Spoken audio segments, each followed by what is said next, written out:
ভুলেও এই ঈদ শপিং করার সময় এই ৩ ধরনের পোশাক কিনবেন না। যদি কিনেন তাহলে প্রিয় নবী সাল্লাল্লাহু আলাইহি ওয়াসাল্লাম বলেছেন, সেই ব্যক্তির উপরে লানত পেশ করবে স্বয়ং আল্লাহ তাআলা নিজেই।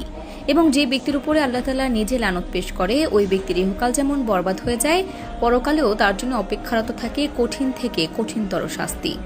এমনকি প্রিয় নবী সাল্লাল্লাহু আলাইহি ওয়াসাল্লাম বলেছেন, যারা ঈদ খুশিতে মেতে ওঠে এই ৩ ধরনের পোশাক পরিধান করবে, তাদের নামাজ ও ঈদের সবকিছুই ধূলিসাৎ করে দেওয়া হবে।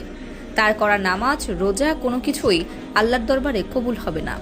বিশেষ করে আমাদের প্রিয় মা ও বোনেরা, সর্বাধিক সাবধান হতে হবে আপনাদের। কারণ যদি এই ৩ ধরনের কাপড় আপনারা পরিধান করেন, তবে উঠে যেতে পারে আপনাদের সাংসারিক সুখ পর্যন্ত।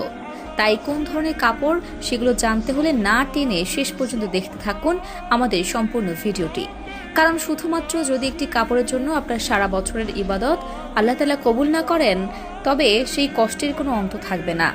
তাই অবশ্যই ভিডিওটি শেয়ার করার মাধ্যমে সকল স্তরের মুসলিমদের মধ্যে ছড়িয়ে দিন, যাতে করে এই ঈদে এই ৩ ধরনের কাপড় কেনার মাধ্যমে তাদের সকল সওয়াব ধূলিসাৎ না হয়ে যায়। কেননা প্রিয় নবী সাল্লাল্লাহু আলাইহি ওয়াসাল্লাম বলে গেছেন, আমার বলা একটি বাণী হলেও অপরের মধ্যে সেটি ছড়িয়ে দাও। তাই আজকে আমার প্রিয় নবীর উম্মতগুলোকে দেখতে চাই। যারা প্রিয় নবীর একজন প্রকৃত উম্মত হিসেবে নিজেকে দাবি করেন, তারা অবশ্যই কমেন্টে একবার আলহামদুলিল্লাহ লিখে যাবেন। তো চলুন ভিডিওটি শুরু করা যাক। প্রিয় দর্শক, মুসলমানদের ধর্মীয় অনুষ্ঠান মাত্র ২টি। একটি হলো ঈদুল ফিতর, অন্যটি হলো ঈদুল আজহা। যেখানে দুটি ঈদেই মুসলিমদের অত্যধিক পরিমাণ জামা কাপড় কেনার ঢল দেখা যায় শহর বাজারে। এখানে থাকে নানা ধরনের বাহারি পোশাক। তবে প্রিয় নবী সাল্লাল্লাহু আলাইহি ওয়াসাল্লাম বলেছেন, এই ৩ ধরনের কাপড় যেন আমার উম্মতেরা কখনোই পরিধান না করে। যার মধ্যে প্রথম কাপড়টি হলো পাতলা কাপড়। বর্তমান সময় মার্কেটে গেলে দেখবেন পাকিস্তানি ড্রেস নামে এক ধরনের নারীদের পোশাক বের হয়েছে এবং সকলে সেটা কেনার জন্য মরিয়া হয়ে পড়েছে। সেই সুযোগে দাম বাড়িয়ে দিয়েছে দোকানিরা।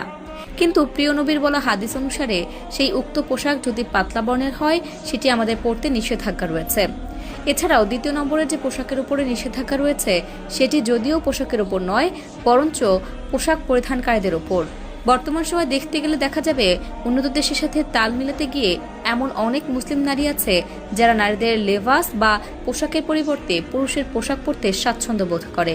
এক্ষেত্রে তারা জিন্সের প্যান্ট এবং টপস বা গেঞ্জি পরতে বেশি পছন্দ করে, যেখানে তাদের পর্দার সিকিকণাও থাকে না। যে পোশাক পরিধান করার মাধ্যমে উল্টো বেগানা পুরুষের খারাপ দৃষ্টি সেই নারীর প্রতি পড়ে।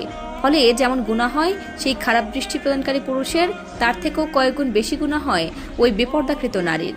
এবং তৃতীয় নম্বরে রয়েছে টাইট ফিটিং বোরকা, কিংবা এমন বোরকা যে বোরকার মাধ্যমে দেহের বিবরণ দূর থেকে দেখলে বোঝা যায়।